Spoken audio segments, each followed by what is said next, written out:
Good evening, everyone. Today is May 29, 2024. Court discharges Miyetti Allah leader Bodejo as Nigerian government withdraws terrorism charges. Court discharges Miyetti Allah leader Bodejo as Nigerian government withdraws terrorism charges. The news of the withdrawal of terrorism cases against the Miyetti Allah leader is a news that has led so many Nigerians to start questioning, because that was 5 days ago. The Attorney General of the Federation and Minister of Justice, when he was granting an interview to journalists, he said that he don't know Nnamdi Kanu, he don't know what is it called, that when he assumed office, he asked for both of them file, and when he saw Omoyele file, he have to free him. When he saw Monday Igboho file, he have to discharge everything government have against him. And now, Miyetti Allah leader, he have withdrawn the case against him. Oh, now the question is, what happened to Nnamdi Kanu case? Why is it that these people, let me say, they are conspiring against Nnamdi Kanu? And no matter how open everything is, no matter how people try to open what they are doing, expose them, and so on and so forth, they still don't understand the type of language they are speaking, because they are speaking a strange language as far as I'm concerned. The Attorney General of the Federation is speaking, a very strange language. What do you mean that almost everyone that was charged, terrorism charges and so on and so forth, you have withdrawn your cases, and the only one court has freed before, which is Nnamdi Kanu, you are unable to withdraw the cases and you send that court determine.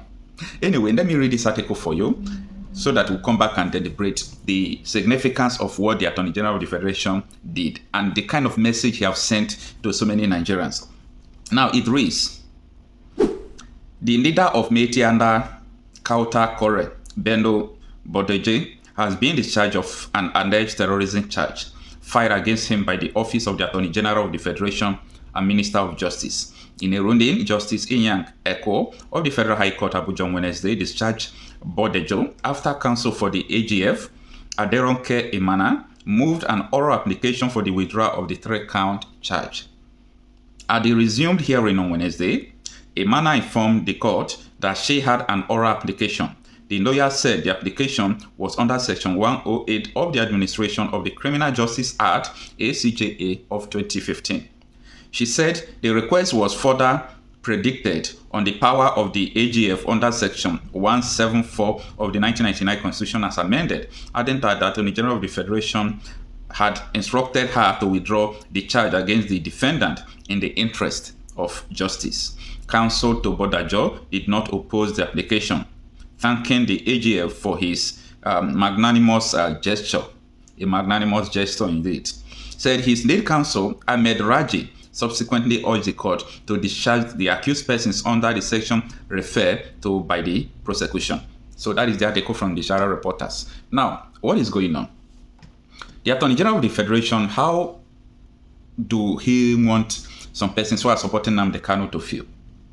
Now, so many people, like this Miyetti Allah case, I don't have anything against AGF or the Miyetti Allah leader that they free him or the federal government withdraw cases against him. But my problem is, what happened? Why is it that these people are unable to release Nnamdi Kanu? What happened? Is the same terrorism cases and all these things going on that you people have been charging people? You withdraw 4 people's own, and the only one remaining, you just leave it. Anyway, let's see what is going to happen next, because as it stands now, the message is very, very clear. It is very, very clear, and you know what the message is all about. I was watching him in Owerri. If I open up my phone, it's a long time I shed tears at last. When I look at children lying beside their dead mothers in Plateau. They didn't know their mothers have died, and they were still waiting for their mother to come up and maybe give them some milk to suck. And my president was in Owerri for inauguration of a governor. That is the priority of President Ahmed Tinubu, who struggled for democracy with MKO Abiola in this country. He was in Owerri. People are being killed in southern Kaduna. They faced the explosion in Ibadan. There's crisis everywhere in this country. And there was a time I was here. I said I'm not a security expert, but it's simple common sense. There's one young man called Nnamdi Kanu. You can quantify him. You know where he is. You're keeping him. The bandits you cannot quantify. The Boko Haram, you don't quantify them. I don't know where they are. I don't know where they're coming from. But I believe most of them are Nigerians. Have we made any effort in terms of dialogue? If these people are Nigerians, what are our traditional rulers doing to relate to these people? What are their problems? Because you see that every conflict is about unresolved grievance. In all situations, there's something worrying somebody somewhere that he's protesting about. And in a country where more than 100 million people are now, they are so poor that the Senate president is doing a 61-year birthday, closes a stadium in Uyo, and you don't want young people to kidnap other people. And it is sad because I believe Tinubu is very competent with a lot of experience, that he needed no advice from anybody. But the problem that he cannot sit down one place to think anymore. He was in Owerri and his wife was here addressing the kidnap of a man and his 6 daughters. I think 1 or 2 have been killed now. The wife, first lady, was addressing the country on behalf of her husband, who was in Owerri, having fun at inauguration of what? This is a crisis in the country today. You know, people have a reflective instinct towards self-preservation. And I used to say that when you combine this political ignorance that you see all over the place, you think they are politicians, they're ignorant. When you combine it with unyielding arrogance, you have political blindness. That is what is happening all 36 states. Somebody is a governor sitting on a table looking at 3, 4, 5, 10 billion. That's what he's disbursing. He doesn't think about anything else. And they're not interested. They are not interested. And you don't want young men and women, you know, not to enter the business of kidnapping, where they get easy money. Bad as it is.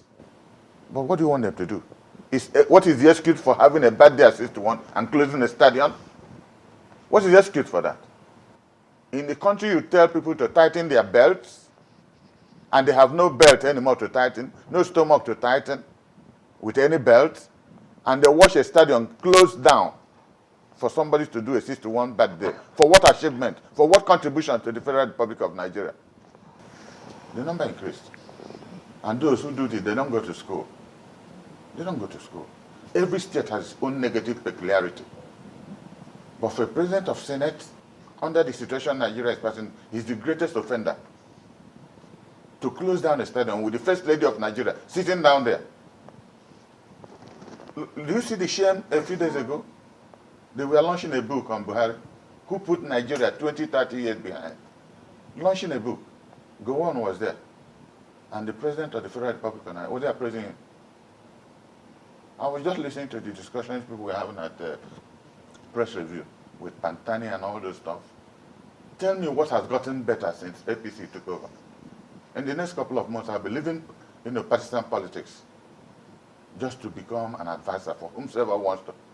Because what I see in the field, why would there be no complicity?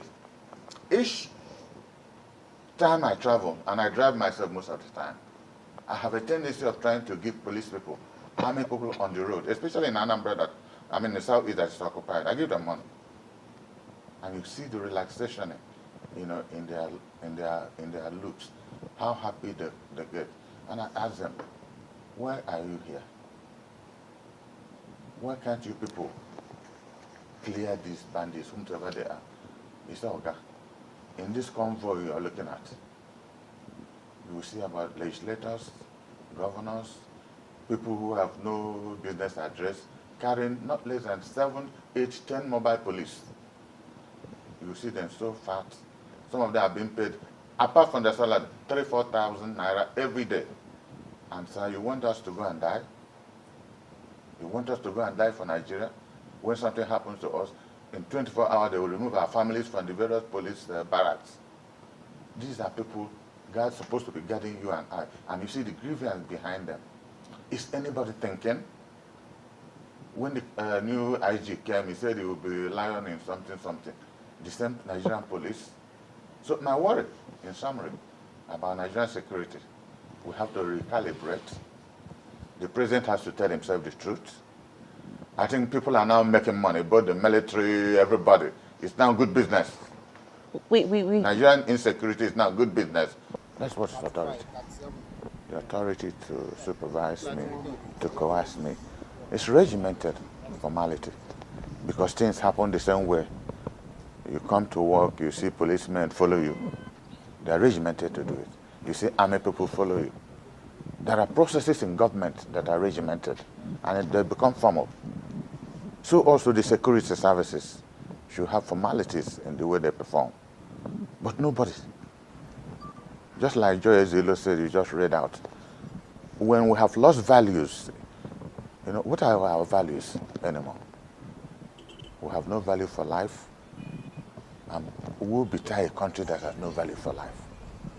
That is why people are being killed all over the place. Any day you don't have on your news how many people kidnapped, how many people killed, then it's an exception to the rule.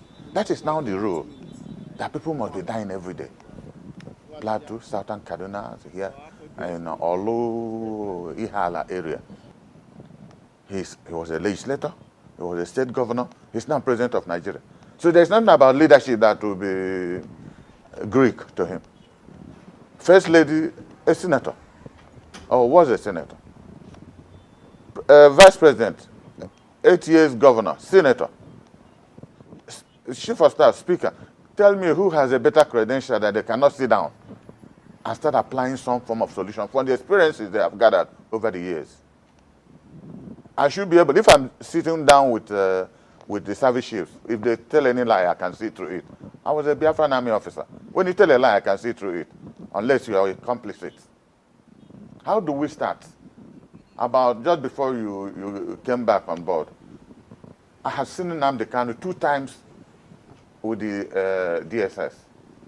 Currently one of the most brilliant, well-spoken young men this country has ever produced. One of the well-spoken, brilliant young men this country has ever produced. What's his problem? Talking about justice. And I asked President Tinubu, why don't you take one risk? Bring out Nnamdi Kanu. Look at the judgment of the Supreme Court on him. Almost 99%. The Supreme Court of Nigeria condemned the Federal Republic of Nigeria about all they did against Nnamdi Kanu. But said because the appeal court said the lower court had no jurisdiction, that they should go back for trial. They didn't condemn him for doing anything. His problem was justice for his people. And I asked the president, why don't you start somewhere? That's why I said Nnamdi Kanu is an identifiable quantity.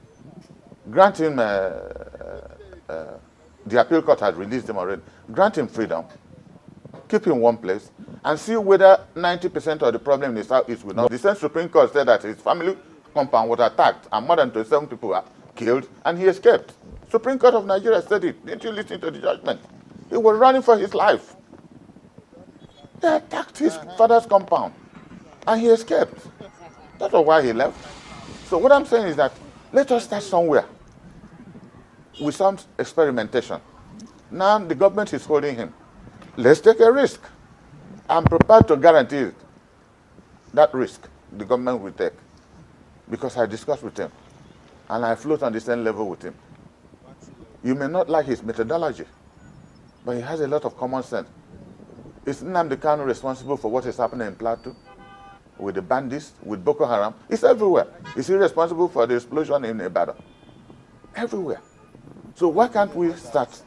Igbos have a saying, if you have a lot of enemies surrounding you, you buy drinks for some. So that they are drinking, you face some others. When you finish with them, you come back to those who are drinking. You cannot face all enemies at the same time. That is what this country is pretending to do.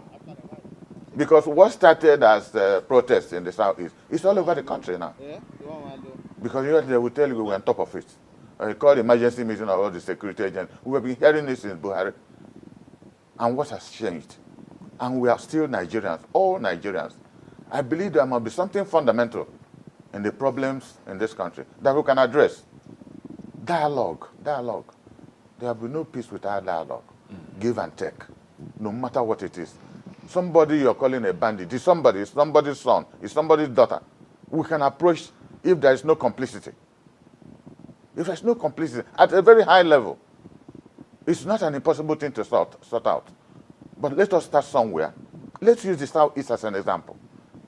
Bring this young man out, keep him somewhere, and I'll tell you will not hear of kidnapping or anything. People are using his name to commit crimes in the Southeast because he's being held.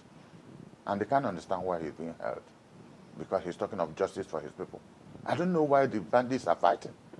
I'm not from Northeast or Northwest. They must have a reason. Nobody puts his life on the line just for the sake of putting it on the line. Whether the reason is justifiable or not, it is a reason.